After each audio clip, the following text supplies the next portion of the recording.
nadie los detenga. Y los que se supone que son los elegidos para detenerlos prefieren su vida antes que hacer la guerra, aunque la guerra ya esté desatada. De eso vamos a hablar hoy en La Ñapa con Neomar Hernández en Fuera de Orden.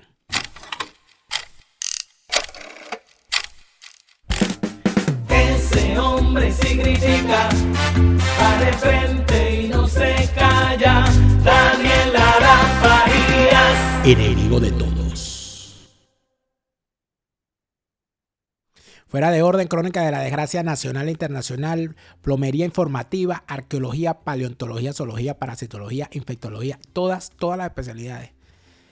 No es peor ciego que el que no quiere ver y tenemos la oftalmología politiquera para abrirle los ojos. No es peor sordo que el que no quiere escuchar y tenemos, por supuesto, la otorrinolaringología para que, bueno, para echarles una ayudadita. La odontología politiquera para limarle los colmillos a todos esos lobos disfrazados de oveja. Y por supuesto que sí. Tenemos muchísimas cosas más. En este aserradero politiquero donde le vamos a limar, lijar, sellar, barnizar, contrachapar, pulir y exponer esas caras de tablas obsoletas, desvencijadas y periclitadas a todos esos politiqueros, los que todavía andan vivos, porque los que ya pasaron la mejor vida, medicina forense con ellos. Gracias por estar de vuelta. Como todos los días les saluda Daniel Lara Farías. En su canal, Daniel Lara Farías presenta un nuevo estreno. Recuerden que estamos de lunes a viernes a las 8 de la noche, pero los sábados y los domingos estamos a las 12 del mediodía. Siempre aquí, en su canal. Suscríbase, dele me gusta al video, compártalo, suscríbase, dele a la campanita para que esté pendiente de todos nuestros contenidos. Patreon.com/DelaraF, Patreon.com/DelaraF. Quienes se suscriben allí no solamente colaboran con que sigamos haciendo estos contenidos, sino que tienen, recompensas únicas. Ya se estrenó nuestro programa Viéndolo Bien. Ustedes tienen que ver ese Viéndolo Bien. El primer Viéndolo Bien que hemos hecho, tranquilos en el sofá comiendo cotufas, ha sido para hablar particularmente de las cosas que Neomar Hernández está hablando con Orlando Avendaño. Porque como ellos no me invitan para su programa, entonces yo hablo mal de ellos. Mal no, hablo de ellos. Pues los veo. Me dedico a verlos nada más. Nuestra página en Facebook, DelaraF TV en Facebook, nuestra página en Facebook. Síganos en Facebook y allí sigue el debate. Allí se pueden comunicar directamente con nosotros y por supuesto podemos seguir haciendo mucho más en cuanto a nuestra comunicación, en los mensajes directos, en sus denuncias y todo aquello. DelaraF TV en Facebook. Como todos los días les saluda Daniel Lara Farías, plomero informativo, enemigo de todos. Y seguimos. Bueno, mira esta belleza que vamos a poner aquí ahora. Aquí está con nosotros Neomar Hernández. Bueno, Neomar no lo ve, lo verá en el video, pero tenemos una nueva presentación aquí para que nos vean más bonito y más chévere. Ya lo verás en el video, Neomar Hernández. ¿Pero me alisó las arrugas o? No te alisa las arrugas, pero te presenta el cintillo con todos nuestros anunciantes, con Radar Gasolina, con Cefar Universal, con Amarantas Catering, con Viaja Bajo Costo, con Selva Montgomery, tu realtor de confianza en Tennessee y en los 50 estados de los Estados Unidos, con Una vida en 5 años, el libro que todo migrante debe leer, con hablemos de Escocia en español, viajar a Escocia. Nosotros tenemos que ir a Escocia, Neomar. Tienes que comprometerte conmigo. Cuando venga, claro, tenemos que ir a Escocia. Nosotros tenemos que ir a Escocia con Hablemos de Escocia en español a tomarnos ese whisky que ellos nos van a llevar donde es. Y tenemos que ir a visitar a Selva Montgomery en Tennessee, porque Selva Montgomery, ella es Rialto, pero ella debe saber dónde está el whisky Tennessee que a nosotros nos gusta, el Bourbon, ¿no es así? Y las carteras de las mejores marcas en Bow Handbag también. Bow Handbag, por Dios. Las carteras soñadas, usted las tiene allí en Bow Handbag. Para las damas, que son varias damas que nos siguen a nosotros. No, y ahora hay una cosa especial, que Bow Handbags ha crecido en cuanto al público que va a comprar sus asuntos, porque con esta cosa de los no binarios, ahora no hay que ser mujer para comprarse una cartera. Claro, no, ahora hay mucho no binario usando carteras. Pero bueno, se puede comprar, Neomar, Daniel, no toques ese tema tan sensible. Neomar, usted se puede comprar su carterón y anda con su carterón tranquilo. ¿Cuál es el problema, pues? Sí, nada. Carterón. No sería una cartera, sino un carterón. Carterón. Bueno, pero si Tinky Winky usaba cartera, ¿por qué usted no puede usar cartera también? ¿Verdad que sí, vale? Los Teletubbies inauguraron esa modalidad. Yo ahora es que estoy recordando el Tinky Winky es el primer no binario de la historia. Y la cartera de Tinky Winky la compró en Vogue Handbags. Eso es correcto. Vogue Handbag, así es. Más nada. Así es. Neomar Hernández, dime una cosa. Dígalo. Tú sabes que yo escuché la entrevista que el maldito farsante de el chavista originario, plasta de mierda de Vladimir Villegas le hizo al falsario y protibulario caretabla, bueno para nada, malo para todo, que cambiado por una lata de pupú Pérez hasta la lata, Enrique Capriles, donde Capriles decía que él había evitado una guerra en 2013, cuando mandó a la gente a bailar salsa. Y que puesto en el reto entre ir a la guerra o la vida, él prefería la vida. ¿Eso no te parece a ti que es un anuncio de lo que él no está dispuesto a hacer? Es decir, ese tipo no está dispuesto a pelear por el restablecimiento de la democracia. Él espera que esa cosa ocurra algún día. Claro, que es una tesis teodorista además. Que en paz descanse Teodoro Pekov, siempre pensó que lo único que podía hacer la oposición venezolana eran dos cosas. Por un lado, la teoría de la acumulación de fuerzas. La teoría de la acumulación de fuerzas era, ¿tú te acuerdas de esto? Hacer crecer a unos partidos políticos que ya estaban infectos y crear a unos nuevos, supuestamente partidos políticos, que no tenían nada de nuevo porque venían con los mismos vicios de los otros. Hasta un punto en el que, bueno, mientras más masa morra. Podemos acumular gente hasta el punto en el que, bueno, vendrán ciertas condiciones que por asuntos imponderables van a precipitar la caída del chavismo y hay que estar preparado, pues hay que tener unos partidos dispuestos a tomar el poder. Y lo segundo que aconsejaba a Teodoro era que la oposición no podía retirarse jamás, porque era lo lógico de las contiendas electorales. La elección tenía que ser el método a través del cual tú presionabas constantemente el chavismo. Eso se ha demostrado que nunca funcionó, así como hay que decirlo también. Algunas vías de fuerza muy mal ensayadas en Venezuela tampoco han funcionado. Pero bueno, hay gente que no ha tomado debido apunte del tema de que la elección nunca ha funcionado y ahorita, por cierto, tenemos embaladísima a todas las oposiciones venezolanas en la teoría teodorista, pues que no hay de otra, hay que meterse en la contienda electoral. Ahora, Enrique Capriles es un caso sui generis, porque Enrique Capriles, como tú bien has dicho, está confesando la derrota de antemano. O sea, Enrique Capriles está diciendo que básicamente él siendo candidato de Primero Justicia y aspirando a ser el candidato de la oposición, y te cuento, tiene buena chance de terminar quedándose con el título de candidato, el rótulo de candidato de la oposición para el 2024.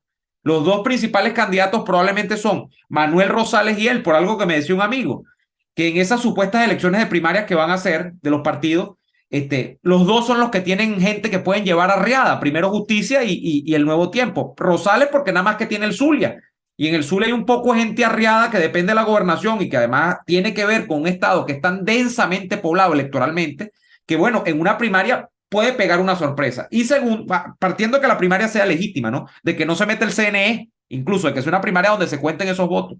Y Capriles porque tiene a Primero Justicia, que mal que bien es lo que medio estructurado le quedó como partido político, muy medio chueco, pero bueno, mal que bien, como lo he dicho, a la oposición venezolana en los últimos años, después, por cierto, de las dos candidaturas presidenciales últimas de Capriles. Entonces, ¿qué ocurre? Que son los dos que tienen más favoritismo, pero Capriles está diciendo básicamente que él no va a ir, queda puesto en 3 y 2, él no va a ir a confrontar al chavismo, que él va a repetir lo que hizo en 2013. Tú sabes que la historia hace muecas, ¿no?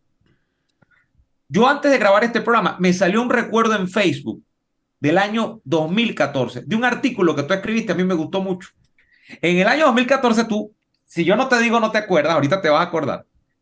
Tú escribiste un artículo que hablaba de la oposición Petain, de la oposición que analogaba sus ejecutorias a lo que hizo en el contexto de la Segunda Guerra Mundial aquel francés que le entregó a Francia al régimen nazi de Adolfo Hitler y que decidió, a diferencia de Winston Churchill, que era mejor, como se profetizó en aquella época, entregarle pues el dominio político de su país a un régimen que, bueno, que se iba a detener eventualmente. Es lo mismo que se ha planteado con el chavismo. O sea, es tan de hacer muecas la historia que ese artículo a mí me ha salido hoy en los recuerdos de Facebook y tú me estás hablando de Enrique Capriles, que es una especie de Petén criollo. Eso es más o menos lo que estamos hablando. Bueno, aunque Petén tiene el mismo discurso, bueno, que para poder frenar al enemigo lo que es que entregársele. Sí, bueno, pero es que, fíjate, ¿me estás hablando de qué año es ese artículo? 2014, y debes haberlo escrito en marzo del 2014, que lo tenemos, porque a mí me acaba de salir en los recuerdos. Ya se había desatado la locura de las salidas y ya estábamos puestos entre los que llamaban a que se inmolaran otros y los que llamaban a quedarse en la casa y a sentarse con el régimen, que al final fueron los que ganaron, ¿no? Porque todos estaban en el mismo bando y eran dos caras de la misma moneda. Pero en efecto, cuando inclusive comparar a Capriles con Petain es insultar a Petain. Porque Petain llega a ser el jefe de esa Francia colaboracionista, de esa Francia que se rindió, de esa Francia que claudicó porque en su pasado existían, bueno, había llegado a mariscal peleando la Primera Guerra Mundial y era el militar más prestigioso de su país. Para los que no han visto la película Sin Novedad en el Frente, en Netflix, está nominada al Oscar, tienen que verla. Es larga y es pesada, pero te revela la infamia de la guerra. Y sobre todo hace algo que a mí me parece importante, sobre todo en este momento, que es contar la historia desde la visión de los derrotados. O sea, cómo lo vivieron los alemanes. Eso, por supuesto, a mí me interesa mucho más. Y eso empezó desde que se hizo la película de Untergang, El hundimiento, donde se habla de los últimos días de Hitler en el búnker, de todo lo que significa eso, la visión del que fue derrotado. La visión de los derrotados es importante para entender los procesos políticos. Y allí en esa, que no te lo dicen expresamente, pero ahí los dos grandes personajes que están en la sombra y que emergen, pero no los nombran, pero tú los identificas si sabes de historia, son Petain y Hindenburg, el mariscal Hindenburg, que es el que está bebiendo tranquilo mientras los soldados se están matando, y Petain es el que obliga a los tipos a firmar como era que tenían que firmar la capitulación. Eso recubrió a Petain de eso que llaman autoritas, para él dirigir Francia en un momento súper terrible y súper delicado, donde se los amenazaba con la aniquilación. Y puestos a pensar entre las obras de arte arquitectónicas que podían sucumbir con la destrucción de la Blitzkrieg de Hitler y que les destruyeran París, Petain hizo lo que consideró que había que hacer, que era rendirse. Pero en medio de esa rendición, por supuesto que ocurrieron cosas, Neomar. Y en el caso estamos hablando de un tipo que tenía un prestigio y lo puso al servicio del colaboracionismo. En el caso de Capriles, no. El problema que tenemos es que la gente sigue escogiendo a Capriles y ahorita entonces salen y nos dicen que lo de Capriles es un regalo para Venezuela. Imagínate tú. Daniel, tú me dices que en el caso de Capriles no, pero si nosotros retrotraemos el verbo que le encanta usar a Rafael Marín, retrotraer al año 2012, a nosotros se nos vendió Enrique Capriles y para aquel momento así sí era, o sea, eso era hasta cierto punto de vista correcto, como una renovación de la política. O sea, Enrique Capriles en el año 2012 no es este Enrique Capriles. Enrique Capriles es el tipo que venía a renovar la política y además, hijo de la descentralización, un tipo que con pulso se había ganado la gobernación de Miranda, venía de un partido nuevo, tenía un rango etario, es decir, una edad que le hacía de alguna manera atractivo desde el punto de vista electoral, porque no era un Ramos Alum, no era un Eduardo Fernández, no, o sea, era un paquete completo que de verdad, si tú puestos en el caso, tú te pones a ver, tú dices, bueno, tenía cierto discurso que aunque tenía unos devaneos con Lula, a veces te reivindicaba algún tema de propiedad privada y eso era apetecible. Y eso es un tipo que decían, en el año decían 2013, de él que era, o él decía ser, junto a los que estaban allí en su grupo, la nueva forma de hacer política, ¿te acuerdas? ¿te acuerdas? Bueno, y eso la termina nueva forma de hacer sepultado. política es entregarse. Bueno, eso termina sepultado en el desarrollo posterior de los hechos de la elección del 2013, cuando el señor primero canta fraude y después salsa con la cacerola y dale a tu cacerola. Entonces, eso, cuando tú me dices no tiene ningún prestigio, no, desde cierto punto de vista, mal o bien ganado, este tipo nos había metido un cuento en el año 2012 y 2013, sobre todo hasta el año 2013, cuando después lo tira todo por la ventana. Entonces, es increíble porque, aunque son casos tan dispares, estamos hablando de Francia, Venezuela, Segunda Guerra Mundial y apenas una candidatura presidencial y un militar versus un tipo que lo que venía era de ser gobernador de un estado, un gran general y tal, estamos hablando de casos que tienen similitudes. El Petain Capriles, Daniel, para que uno lo mire cómo se desprestigia una gente con una decisión política. No ofendas a Petain así. Ahora, sin embargo, sí voy a decirte una cosa. Quizás comparar a Capriles con Petain es difamar a Petain, si es que acaso puede hablarse de difamar a semejante personaje. Sin embargo, a mí me gustaría y creo que así va a ocurrir, que Capriles termine sus días como los terminó Petain. Petain, cuando termina la guerra, era un anciano octogenario que por piedad y por recuerdo de lo que fueron sus viejas glorias, no se le condenó a muerte. A su canciller, que fue el arquitecto de la política de colaboracionismo con Hitler, se lo condenó a muerte. Y a ese sí lo fusilaron, a Pierre Laval. Sin embargo, al mariscal Petain se le condenó a morir igual que se condenó a Napoleón. Váyase por una isla y muérase allá, solo y aislado. Bueno, ahora que están arreglando la Tortuga, la isla de la Tortuga, yo mandaría a Capriles allá. Váyase para allá para la Tortuga y quédese allá y coma coco y pesque para que trabaje alguna vez en su vida. Falsario. Como Tom Hanks en El Náufrago, y hágase un amigo imaginario con un coco. Hágase un coco, le pinta ahí una boquita, le pinta unos ojitos y dice usted, mira, aquí está Julio Borges, que es más o menos lo mismo, ¿no? Pero eso sí, le pinta la ceja bien gorda la ceja. Porque si no, no queda fiel el retrato, ¿no? Y si no, que pinte a Chávez, que se murió y no vuelve. Nosotros sí volvemos en la próxima ñapa. Hasta entonces. Se lo repite Lara Farías, Chávez se murió y no vuelve. No te deprimas, siente alegría, escucha bien lo que te estoy diciendo. Se lo repite Lara Farías, Chávez está